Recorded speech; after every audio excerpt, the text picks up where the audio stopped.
Et du sport, il en sera aussi question à partir de lundi et jusqu'au 1er septembre avec l'Ultra Trail du Mont Blanc. Pendant une semaine, la ville française de Chamonix va devenir la capitale mondiale du trail. Près de 10 000 coureurs sont attendus pour les différentes épreuves de cette gigantesque course, avec une nouveauté cette année, la participation d'une équipe de 12 athlètes en situation de handicap.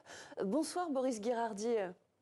Bonsoir. Merci beaucoup d'être avec nous. Alors vous êtes athlète, passionné de trail. Je précise que vous êtes amputé de la jambe gauche depuis 2019 et c'est à vous que l'on doit cette initiative. Pourquoi? D'abord, est-ce que ça vous tenait à cœur de constituer une telle équipe dans cette course?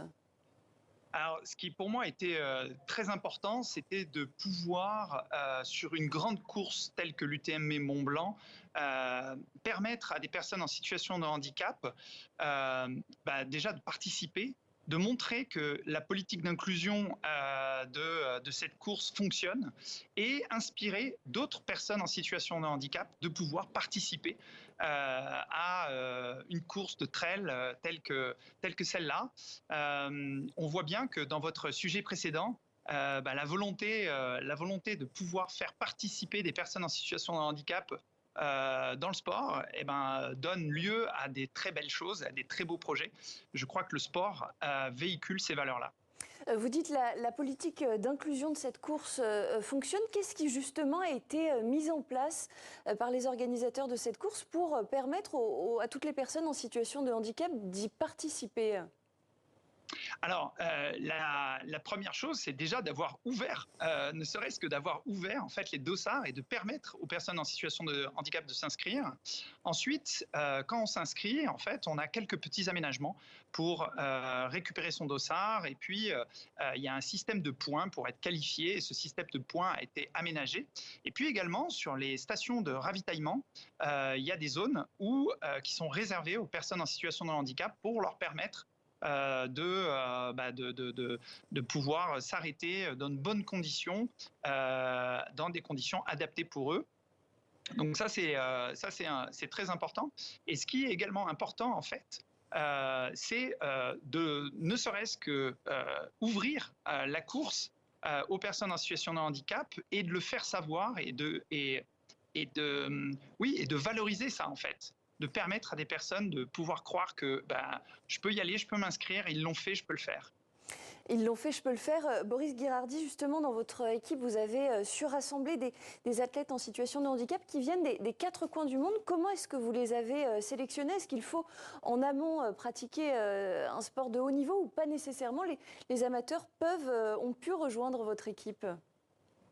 Alors, en fait, j'ai des sportifs de haut niveau, comme par exemple Jackie Hunt, qui a le record du monde de nombre de marathons enchaînés par jour. Donc, elle a 104 marathons en 104 jours. Elle est amputée tibiale comme moi.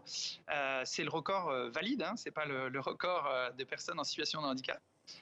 Mais j'ai aussi des personnes comme Nicolas qui est malvoyant et qui court comme monsieur et madame tout le monde et qui fait du sport amateur, du sport loisir. Donc en fait on a tous les niveaux. Et ensuite j'ai voulu avoir un petit peu toutes les nationalités pour montrer aussi le côté international, fédérer au niveau international, avoir des hommes, avoir des femmes, parce que c'est important aussi, cette diversité-là, cet équilibre, cette équité. Donc du coup, il y a une politique également pour les femmes qui, par exemple, peuvent tomber enceintes au moment où la course va se réaliser. Donc il y a une politique qui leur permet de reporter leur dossard. Voilà, donc en fait, c'est toute cette équité, cette diversité qui est mise en avant, et c'est pour moi ce qui était le projet fondateur de cette team adaptive. De cette initiative. Alors j'ai lu que les membres de votre équipe avaient effectivement été soigneusement sélectionnés pour leur notoriété, mais aussi pour leur réputation positive. Quelles sont justement les valeurs que vous cherchez, en quelques mots, à véhiculer? Pour moi, les valeurs importantes, en fait, c'est bien d'être un athlète, c'est bien de pouvoir inspirer les autres par les performances, mais c'est aussi bien de pouvoir passer des messages et de pouvoir fédérer autour de soi, d'amener du monde avec soi à pratiquer du sport, parce que pour moi, pour les personnes en situation de handicap, le sport, en fait, est un grand moyen de pouvoir se rééduquer, d'avoir une estime de soi, d'avoir aussi socialement, de pouvoir se rattacher socialement. Et donc, toutes ces personnes-là, en fait, ont toutes des associations, des projets, elles fédèrent autour d'eux.